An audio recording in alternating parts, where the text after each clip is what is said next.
It is I, the incredible, the stupendous Ryan, and I have here in my hot little magical hands the very latest expansion to Trickerion Legends of Illusion. You say, well Ryan, Trickerion, isn't that an old game? And I say to you, oh cultist of the new, well yes, and the fact that they're doing an anniversary edition just shows you the staying power of this game. I've got it set up here on my table, and these are the components for the new expansion, which we'll get to in just a moment. You might be watching this on the anniversary edition page, you might be watching this on YouTube on my own channel, Nights Around a Table. Either way, this is not your starting point if you're brand new to Trickerion. You don't want to dive into like all of this if you don't know anything about the game. I have a how to play Trickerion video, and I also have how to play Trickerion expansion videos for both Dalgard's Academy and Dalgard's Gifts. If you want to go check those out, I also have a birthday stream where I played the solo mode against Dalgard's Heir, which is like the automaton robot that you can play solo against. That's where you want to be if you want to learn about Trickerion. If you are old hat, pardon the pun, and you want to find out more about the brand new expansion, then you're in the right place. I got you. So you probably have a few questions about the expansion right off the bat, and chief among them is probably, if I am a Trickerion Collector's Edition purchaser and I have that mystical burgundy box, do I have to buy the entire shebang again, the Trickerion Anniversary Edition? Well, the answer is no, absolutely not. So this is going to be offered as an add-on for those of you who already have the Collector's Edition like I do. Question number 2, this is the first question on my mind, whatever it does, will it fit in the box? And the answer to that is yes. It's going to come with its own tray, and they've promised us that it will fit in the Collector's Edition box. Phew, thank goodness. Your next question is probably, is it compatible with all the other stuff in Trickerion? Well, to answer that question, let's list all the other stuff in Trickerion. Trickerion is a base game that has an expansion called the Dark Alley, which I really consider part of the main game. They carved it off and they said, oh, you know, when you're ready, fold this in. But in my opinion, you can't play Trickerion without the Dark Alley. Then you've got one big expansion, which is called Dalgard's Academy, and you've got 3 smaller expansions. Those are Dalgard's Gifts, specifically the Magician Powers expansion, Dawn of Technology, and now Arcane Arts. Wahaha. Can you play Arcane Arts with the base game? Yes. Can you play it with Dark Alley? Well, in fact, you have to play it with Dark Alley. Dark Alley is required to be able to play Arcane Arts. Can you play the new expansion with Magician Powers from Dalgard's Gifts?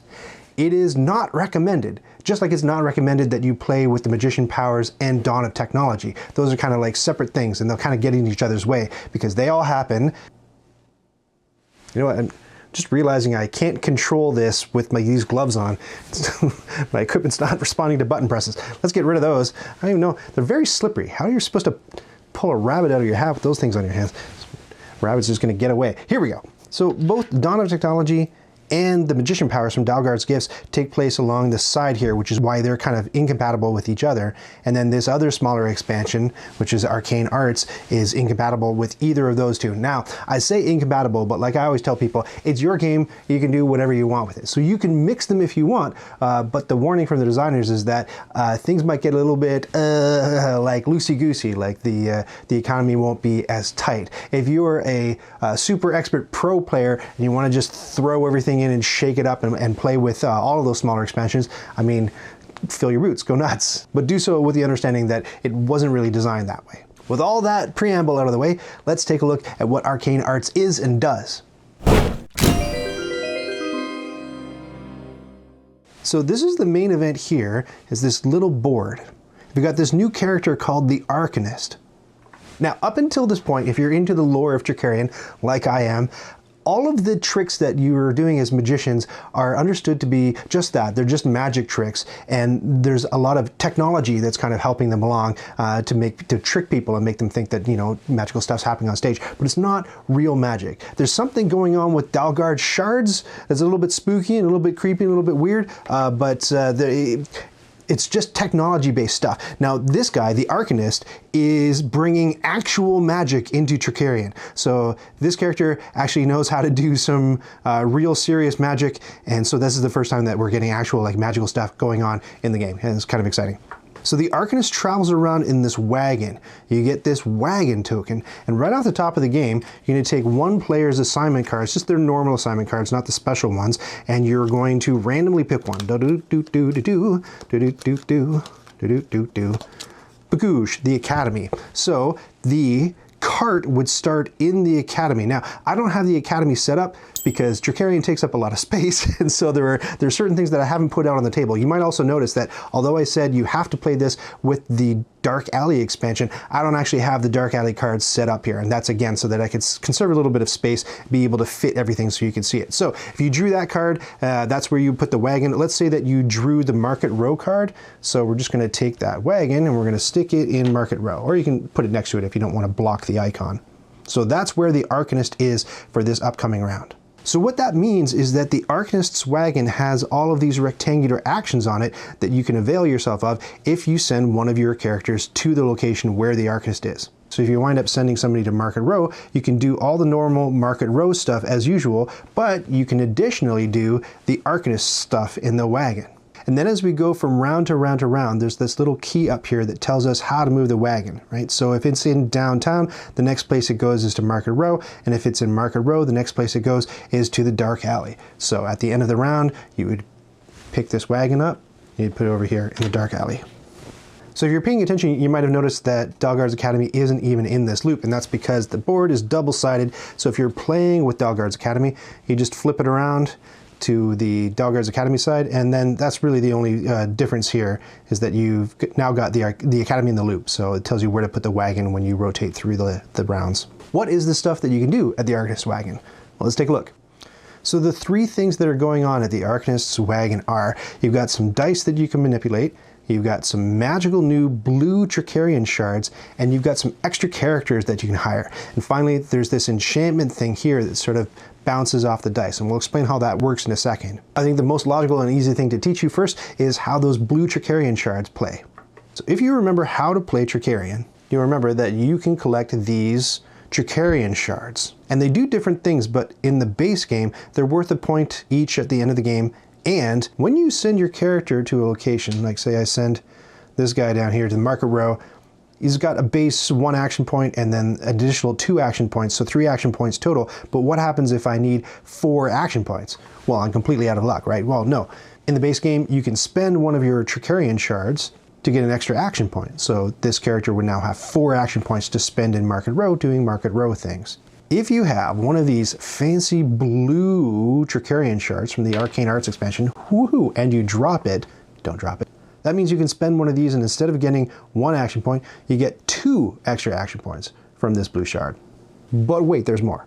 Again, if you know the game well, you'll remember that if you place up here in the theater, you are not allowed to spend Trickerion shards to get action points. However, whoosh, if you spend one of these new blue Trickerion shards in the theater, you do get extra action points. You don't get 2 like in the normal locations, you get 1 extra action point.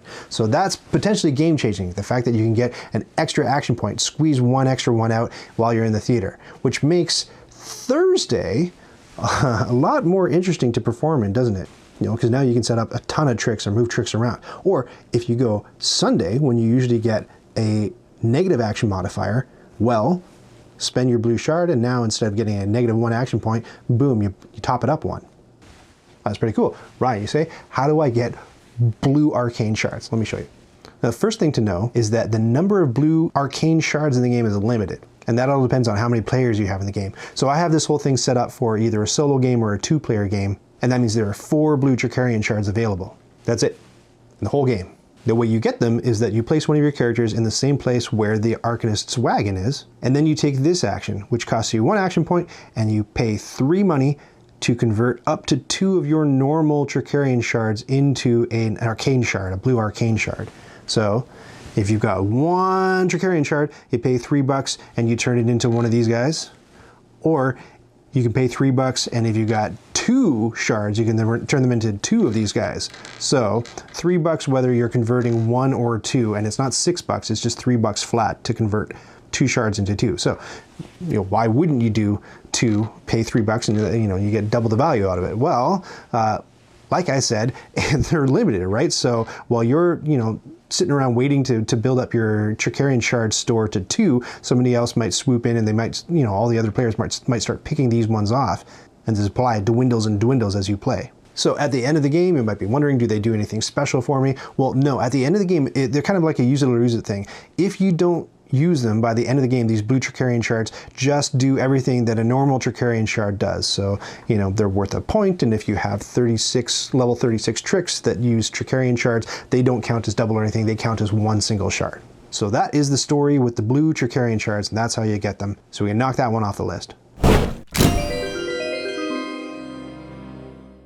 Next, let's talk about these new characters that you can hire. There are 4 of them. I've got all 4 of them out right now, but you're not actually going to play like this. What you're going to do is at the beginning of the round, you're going to take all 4 of these discs and you're going to shake them up, and then you're going to pluck one out, and this is the character, the shapeshifter this time out, that's going to be available for this round. So you get rid of all the cards, and then you put the shapeshifter down, you grab the shapeshifter's card, and there. So there's only going to be 1 character available in each round, and the way that you hire that character is right up here. So it's going to cost you 3 action points to hire the available character.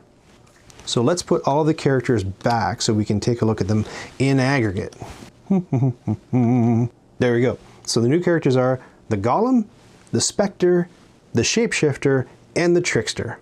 And if you're really paying attention, you're really astute, you might notice that there's a difference between the 2 sets of them. These 2 have vertical cards and these 2 have horizontal cards. And that's because these 2 are super high powered, super valuable, super expensive characters. And these 2 are also valuable, but they're a little less high powered, and they're, they cost the same number of action points to hire, but they're less expensive to pay. So let me explain. The Golem has 3 action points. So just like your Magician has 3 action points, this is the only character they can get in the game, except if you're using Dalgard's Academy and you upgrade your protege all the way to max, then you can get 3 action points out of that character. So here's another 3-point character that you can get. What is the catch? Well, when you hire this person, you have the Golem for person. Is Golem a person? I don't know. If you hire the Golem, you have the Golem for the rest of the game, but the catch is that you have to place the Golem first or last. It has to be either the first character you put out on the board or the last character you put out on the board. And the way that you place the Golem is with the Golem's action card. So let's say that we have spent the action points and we've hired the Golem, and we would put that down just like one of our regular action cards, and then when everybody goes to flip, we go flip. Oh, surprise, it's the Golem. And the Golem can be placed in any location. Now the Golem is expensive. Every round when you have to pay all the characters that you used, the Golem costs you 1 Trickerion Shard. And like I said, at the end of the round, the Golem doesn't go back to the Arcanist's wagon. No, the Golem is yours. The Golem is yours forever for the rest of the game, all the rounds of the game that you're playing. So that means every single round of the game, you're going to have to feed this guy a whole Trickerion Shard, which, you know, depending on your trick situation, that might be easier said than done. That's the Golem. The Spectre is another one of these prestige characters. Just like the Golem, the Spectre takes 1 Trickerion Shard as income every single round. That is, if you use the Spectre. Remember, with any character, you can bomb down the row, and as you're placing characters, you can decide, no way, I can't afford this character, or I can't use this character, I'm going to flip them over, and then you don't have to pay that character's salary. But if you do use the Spectre costs 1 Trickerion Shard every single round. And what's cool about it is, let's say we had this situation up here in Market Row. So this player's gone here, and this player's gone here, and this player's gone here, and is super greedy, and also gone here. And you really needed to get to Market Row this round. And oh no, all the positions are taken up, right? We've seen this a lot when we play Trickerion. Well, with the Spectre, you just gonna go like right here, right? The Spectre has 2 native action points. Of course, you can spend a Trickerion Shard here in Market Row to get it up to 3. And if you have one of the special fancy blue Trickerion Shards, as we saw, you can spend it, and now the Spectre goes up to 4 action points. And you can just sidle up with the Spectre and go kind of wherever you want. And that includes the theater. However, the Spectre is not immune from the action point modifiers in the theater. So the +1 action modifier on Thursday and the -1 action modifier on Sunday. So everywhere else, the action modifiers don't apply to the Spectre except in the theater.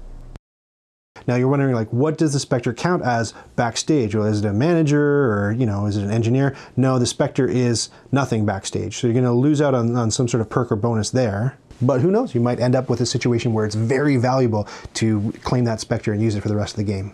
And then we have the two less expensive workers. Now these are going to cost you 1 coin every single round, just like, you know, a lot of your normal, like your assistants down here are costing 1 coin. So they're on par with those guys. Assistant, apprentice, I always get those confused because they both start with A and they have a double letter as the second and third letter. The hands, the hands. So because the cards are landscape instead of portrait, you're actually not going to use these. If you spend the action points, go to the wagon, spend the action points, claim this shapeshifter, put it down here. The card is just going to go down here to remind you of what the shapeshifter does, but you're going to have to use just a normal or special assignment card, just like any other character, in order to place that shapeshifter somewhere. Now, the shapeshifter character is the most useful when you play it to the theater, because as we just saw with the Spectre doesn't count as any of these. Well, the shapeshifter, if you've got the shapeshifter placed in the theater, the shapeshifter counts as any of these. You get to pick. So if you decide for, you know, the tricks you're popping off, oh, I wanted to be 1 extra shards. Well, now my shapeshifter backstage is an engineer. Or I really want the fame. Well, now my shapeshifter is a manager. It's completely up to you. And the shapeshifter has base 2 action points. Great, and then the final of these 4 characters is the Trickster. So just like the shapeshifter, it's got a landscape card, so that means that you're just going to stick it, you know, below your board like this when you place here, and you're going to use just a normal placement card to place your Trickster. Now I wouldn't necessarily do that, and you'll find out why. The Academy is not necessarily the place where you want the Trickster, because the Trickster's special ability is that anywhere where you get the action to be able to set a die to a certain face, you get to do that for free once as the Trickster. So if you play the Trickster up to downtown, which doesn't quite fit on the table, but I'll bring the dice down. Right. So we have the hiring dice, and we have the get a trick dice, and we have the banking dice. If you had the Trickster up there, you could pick any one of these dice and just say, well, I really need, you know, from that school of magic, or I really need like an illusion trick. So you can just, you wouldn't do that because the question mark is there, but you would be able to just grab one of these dice and flip it and set it where you want it to go. The Trickster has base 2 action points, and just like the shapeshifter, takes 1 coin worth of income every single round. What happens if you're unable to pay one of these special arcane characters? Well, in the case of the 2 cheapy ones, the ones that only cost you 1 coin to pay, you're going to be losing 2 fame points as usual, just like you would with any other character that you're unable to pay. However, with the expensive ones, the ones that cost 1 Trickerion shard every single round, the Golem and the Spectre, if you can't pay them, you're going to be giving up 4 fame points every single round that you can't feed a shard to one of them. So it's like a high risk, high reward kind of scenario. If you hire one of these guys, you better make sure that you've got the shards to keep them on your payroll. Now, I said this is everything that you get in the Arcane Arts expansion, and I was almost right. This is just a prototype copy, so one thing that was meant to come, but I don't maybe know if it's manufactured yet or what, but it is a missing piece, is that there is meant to be a blue drawstring bag, and that is to hold these, which are called enchantments. So there's a few different kinds of these, as you can see. One's a scroll, one's a tablet, one is like a kind of like a necklace thing. So what I'm going to do is I'm going to, for this video, just going to repurpose my Dawn of Technology bag. Stick these guys in there. So like I said, you're going to have a nicer blue bag to do this in. Now at the beginning of a round, you're going to reach into that bag, pull out 3 enchantments at random, and put them here and here and here. So we've got 2 scrolls and a necklace. So if you visit the Arcanist's wagon and you use this action right here, it costs you 1 action point. It allows you to claim one of these enchantments, and they cost different amounts of money. The 2 on the left cost 3 money apiece, and the one over here is 4 money. And for this entire round, these are kind of like locked like this. So if you swoop in here and you say, oh, I'm gonna pay 3 money for this one, and you take it away, they don't like slide over like you see in a lot of games. They're gonna stay there. That hole is gonna stay in there for the entire round. It's only at the end of the round that you actually slide them over, draw from the bag again, and put a new one out on the right-hand side. Or, you know, if there are 2 missing, you slide one over. If 3 missing, you fill all 3 slots up. So, what do they do for you? You can kind of think of them as like, just like the Arcane Shards are like souped up Trickerion shards, these are kind of like souped up components So just like components, they go into these component slots on your player board. And just like components, you can have up to 3 of them on one of these component slots at a time.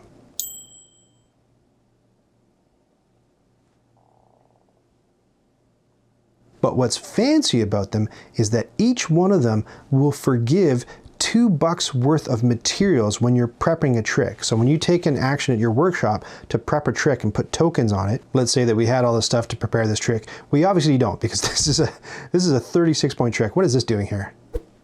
Stairs of water. That's a little advanced for a baby magician. There we go. Enchanted butterflies. That's more my speed. So enchanted butterflies costs 2 cloth.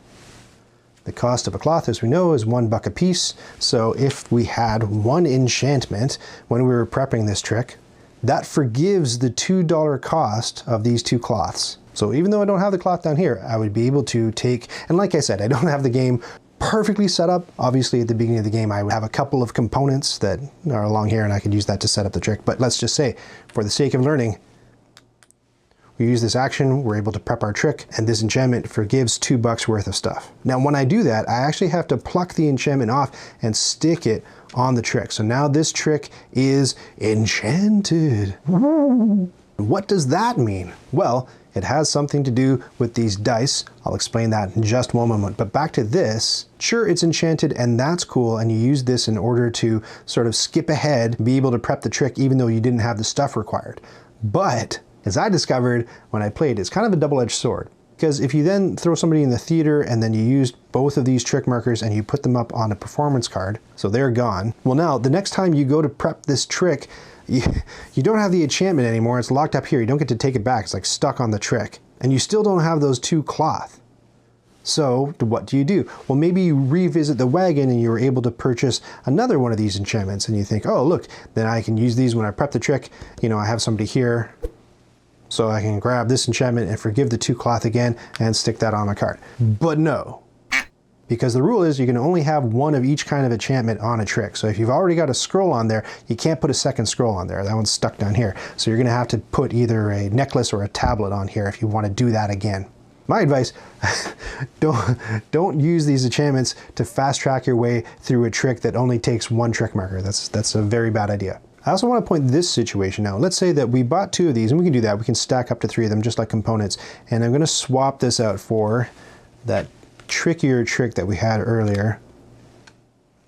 And let's pretend that we had everything that we needed in order to set up this trick, except for, let's say, 1 of the glass we were missing and this mirror.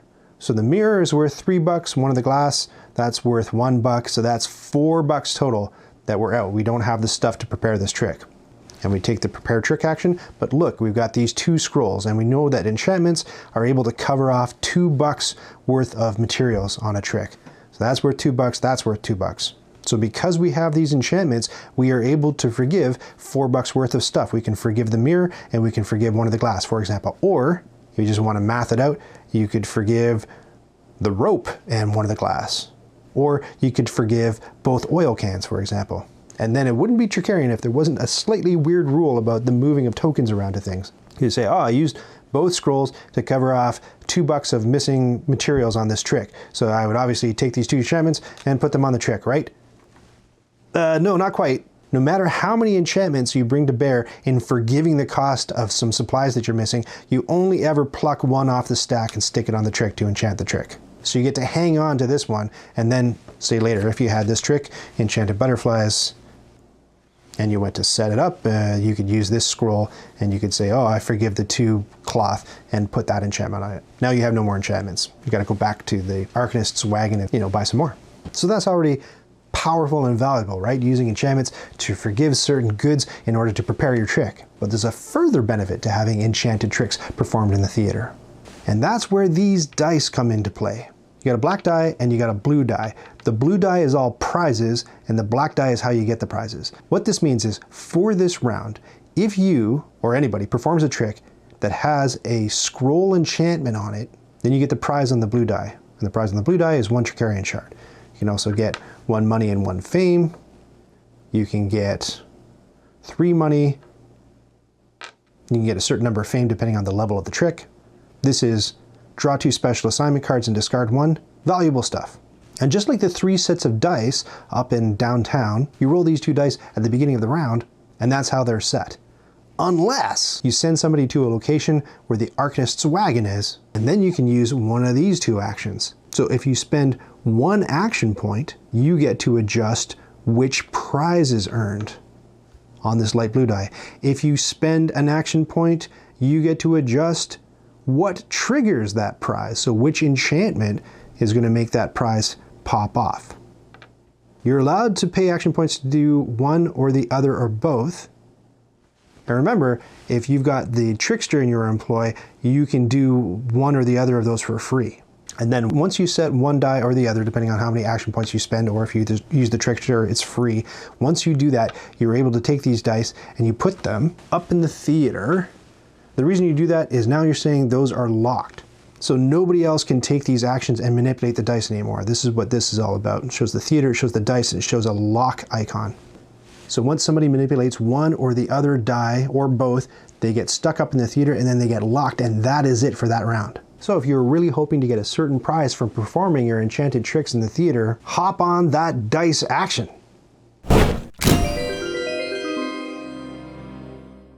And then there's one last small thing in the Arcane Arts expansion, and that is you get 3 new prophecies.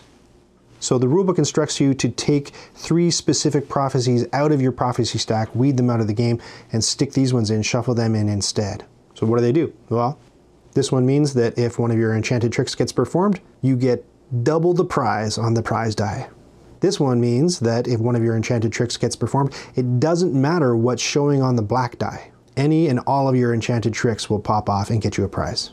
And this one may be really great if you've overhired and you're in a bad place. This one means that for this round, you don't have to pay one of these Arcane Workers that you've hired.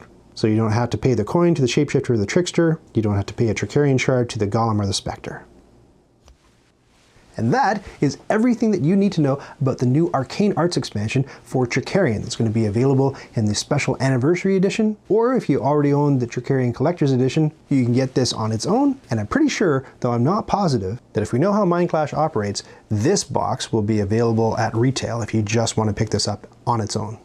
My name is Ryan. If you liked that first look, I've got a whole channel full of stuff like this. If you're watching on YouTube, please like and subscribe, hit that bell. And if you really like what I'm doing and you'd like to pay 1 coin per round to keep me going, you can head over to Patreon and avail yourself of the myriad perks available to you there. And just like that, I'm gone.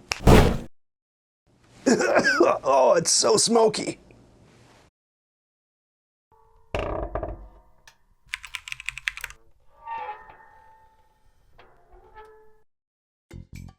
Did you just watch that whole thing? Oh, hey, to 100% this video, click the badge to subscribe and then click the bell to get notifications when I've got new stuff.